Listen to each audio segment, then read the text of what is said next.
Besniard. Bonjour. Bonjour Stéphane Talmont. Bonjour. On est content de vous recevoir. Enfin, c'est vous, Cultura, qui reçoit Dominique Besniard.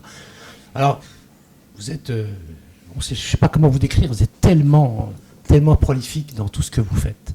C'est fantastique en tant qu'acteur, agent, d'avoir aussi découvert, producteur, agent dans le théâtre, dans le cinéma, partout. Vous êtes partout. Vous êtes quelqu'un qui est multifonction, si je peux me permettre de le dire, hein, excusez-moi. Et c'est vraiment extraordinaire. Vous êtes une personne extraordinaire. On est content de vous voir. Parce que, à La Rochelle d'abord, et même si on vous y a vu déjà, voilà, donc je voulais simplement dire, vous êtes quelqu'un qui est, puis maintenant vous venez sur une dédicace, donc vous écrivez aussi, on ne sait pas, et puis président d'un festival, on va en parler après, parce que c'est important de mettre un coup de caméra sur ce festival qui est important et qui bouge beaucoup, qui est francophone, qui a le mérite d'emmener des gens de l'extérieur. Donc, on a vu la Tunisie, le Sénégal, sur la francophonie, ça c'est important, parce que au moins on entretient le français à l'extérieur. Je trouve que c'est vraiment, en plus il y a une dédicace spéciale cette année, c'est sur le Liban. Donc voilà, je vous laisse nous parler aussi de vous, et puis parce que c'est bien, je crois que personne d'autre mieux que vous peut parler de vous. Alors c'est quoi la question? La question c'est après ce panégyrique. Non, bon, pour parler de mon trajet, en effet j'ai une vie... En fin de compte, j'ai une vie assez joyeuse et assez, jusqu'à maintenant, réussie, puisque j'ai quand même fait ce que j'avais envie de faire. Donc, c'est pas si simple. Et il y a beaucoup de gens qui ont envie, qui réalisent pas ce qu'ils avaient envie d'incarner. Et moi, c'est vrai que j'appartiens... Je suis un privilégié, mais en même temps, j'ai voulu ça. Et je pense que c'est la passion de ce métier qui a fait que les choses se sont engendrées. C'est qu'à chaque fois que j'ai eu le rendez-vous pour quelque chose qui est important dans ma vie, j'étais prêt. Comme disait Claude Berry, l'important c'est de recevoir les cartes et après on en fait ce qu'on veut des cartes. Dès l'instant où on vous donne les cartes. Moi j'ai reçu les cartes de gens très importants et c'est vrai que j'ai su... voilà, ça me demande beaucoup de travail, beaucoup d'amour de ce qu'on fait, et j'appartiens quand même à une génération où on pouvait vraiment réaliser ses rêves. Maintenant c'est beaucoup plus compliqué, la société est très dure, et on parlait de Normandie puisque Stéphane connaît bien la Normandie. Lui était à Caen, moi j'étais à Houlgate. C'est vrai, de partir de là pour monter à Paris et arriver à pouvoir faire ce qu'on veut, c'est presque... Je ne sais pas si c'est possible encore maintenant. Voilà. C'est sûr que ça ne va pas être facile, mais en tout cas, vous avez beaucoup travaillé. Hein. Ça, non, j'ai beaucoup travaillé, ouais, et j'ai rencontré les personnes. Si vous voulez, quand j'ai commencé ce métier, je ne savais pas. Je savais que je voulais être dans cet univers, mais je ne savais pas que ça déboucherait sur des choses aussi importantes. Donc, j'étais ambitieux, mais jamais arriviste. Et donc, à un moment donné, c'est les gens qui sont venus à moi parce qu'ils ont vu que, je me souviens tout de suite sur le sac de billes, Doyon a vu que je connaissais mieux les acteurs que son premier assistant, alors que j'étais stagiaire à la mise en scène. Et il a dit, mais attends, tu vas au théâtre, tu as déjà trouvé un des deux gosses, ça me paraît tout à fait normal que ce soit toi qui t'occupes des acteurs. Donc déjà, j'ai brûlé un peu les étapes, mais parce que je connaissais ce métier, parce que déjà, il y avait ça en moi, voilà. Et puis vous êtes généreux parce que vous avez aussi permis de découvrir des actrices et des acteurs. Et je trouve que ça, c'est un signe de générosité, je pense. Hein. C'est un signe, j'étais d'abord payé pour faire ça. Oui. Hein. C'est parce que on me demandait de mettre des noms en face d'acteurs. J'étais très souvent approché pour choisir des noms professionnels. Donc les noms professionnels sont venus des acteurs importants. Voilà, donc c'était ma fonction.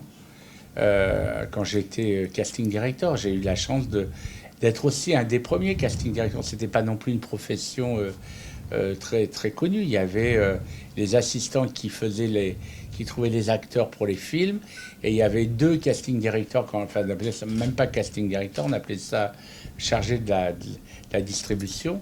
Et il y avait Margot Capelier qui avait fait beaucoup de films américains et quelqu'un qui venait de la pub. On était 3.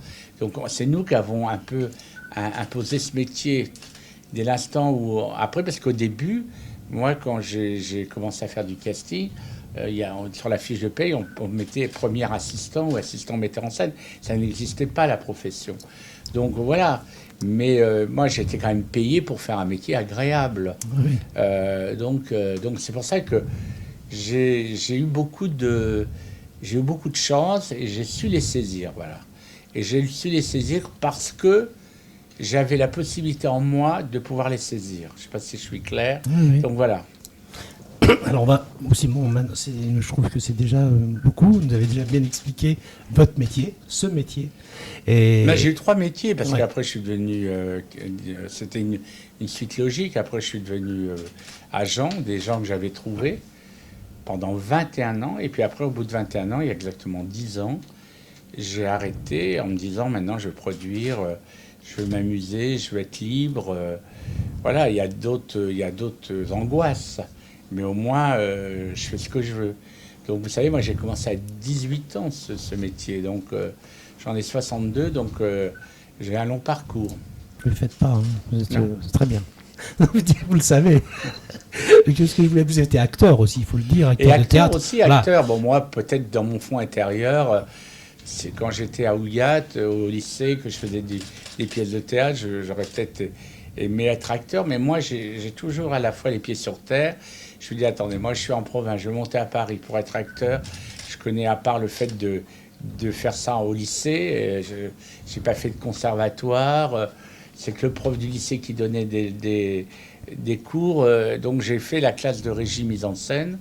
Et j'ai eu raison parce que je ne serais certainement pas été accepté comme acteur, alors que j'ai été accepté comme... J'ai fait un concours d'une classe de régie mise en scène. Et là, j'ai travaillé avec des... Et donc j'étais tout de suite avec des acteurs.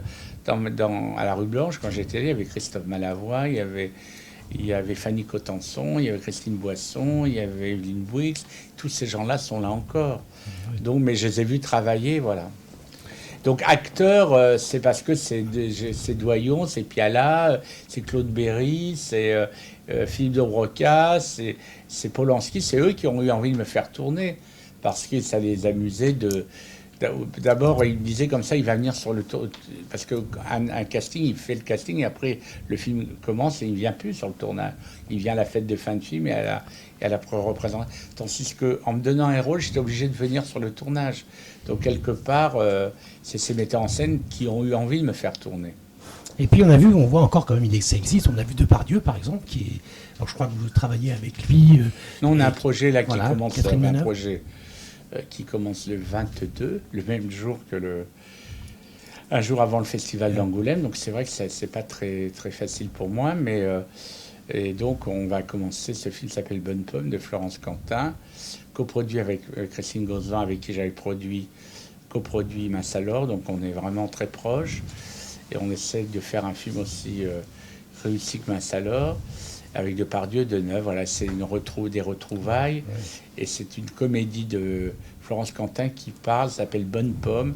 Et c'est l'histoire d'un homme qui se fait avoir. Puis un jour, il décide qu'il en a marre de se faire avoir. Il quitte l'endroit où il était pour installer un garage.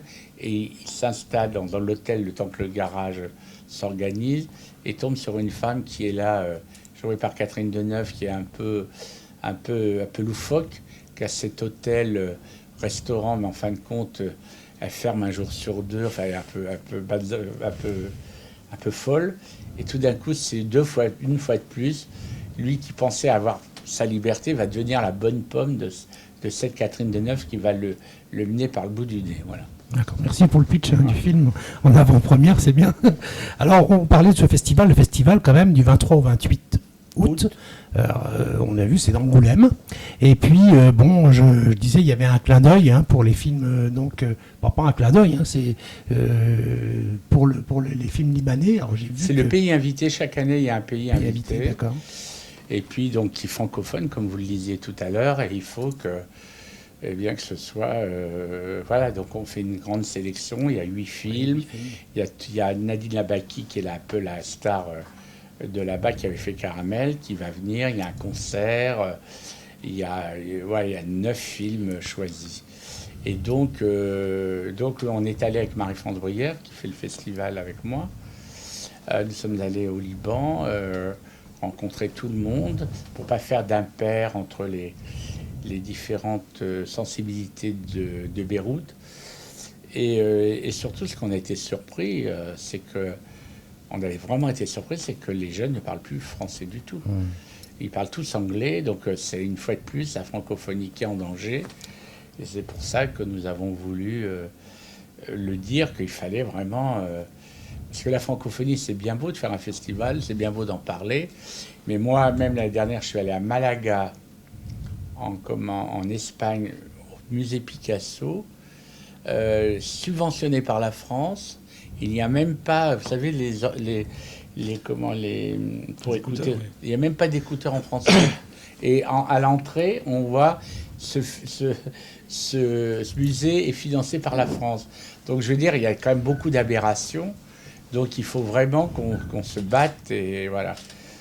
Ouais, en même temps, il y a des pays qui soutiennent, hein, là, qui ne sont pas tous francophones, mais moi je connais bien toute l'Afrique du Nord et je sais qu'ils se battent hein, pour le français. Nous, on a fait la Tunisie, on a fait, là l'année prochaine pour les 10 ans, on va faire la Côte d'Ivoire, parce que c'est vrai que c'est très émergent et qu'ils s'en sortent un peu. Donc voilà. Oh, très bien. Alors donc, aussi, on va parler des présidents, hein, parce qu'il y a 2 présidents, une présidente, et donc c'est donc Virginie Efira pour la présidence, et Gilles Jacob, c'est pas n'importe qui, quand même. Hein, oui, non, parce qu'on avait envie envie de rendre un hommage à quand même un grand président de festival, celui de Cannes, et c'est celui aussi qui a permis l'essor de Cannes. Parce qu'avant que Gilles arrive, c'était un peu fluctuant.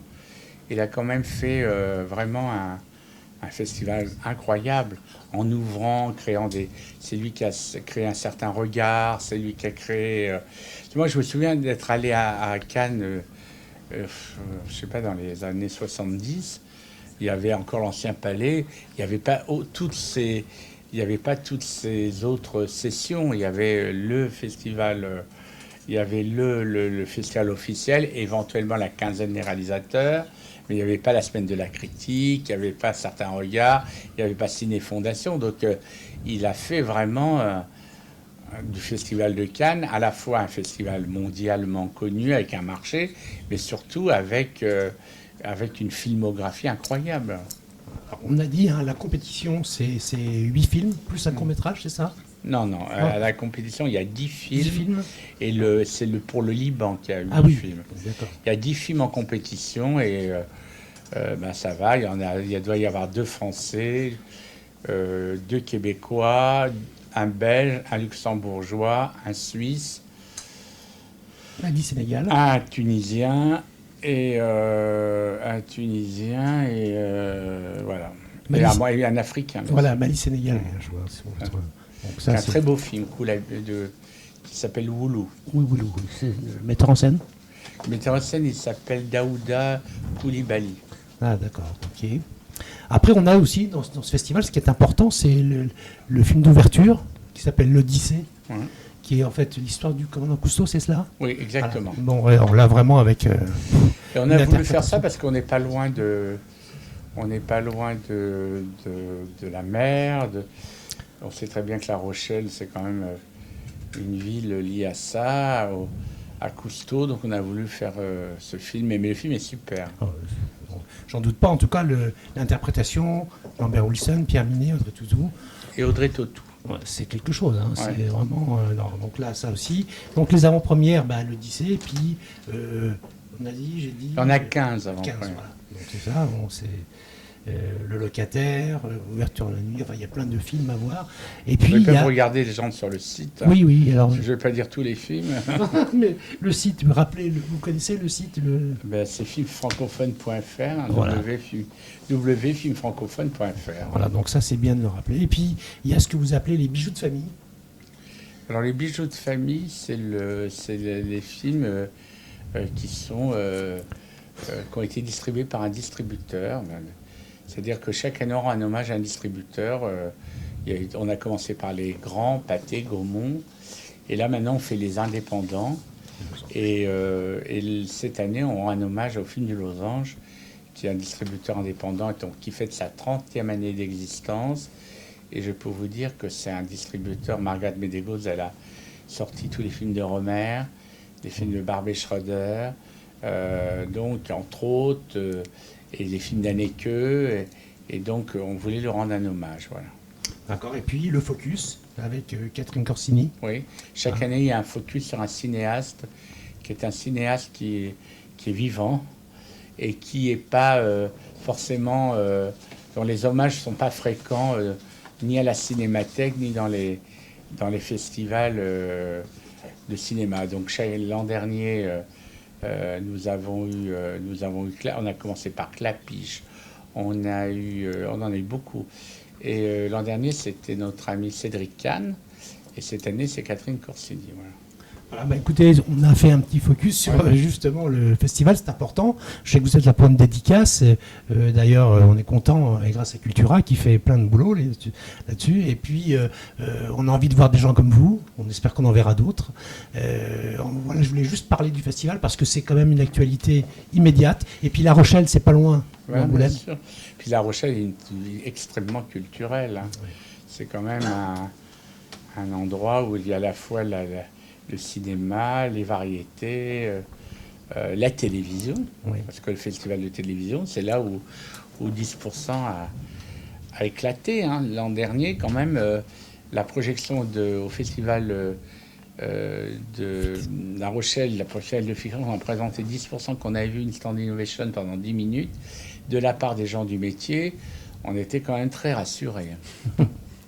Je vous remercie beaucoup, messieurs. Je vous souhaite un très bon week-end, surtout, et un bon festival.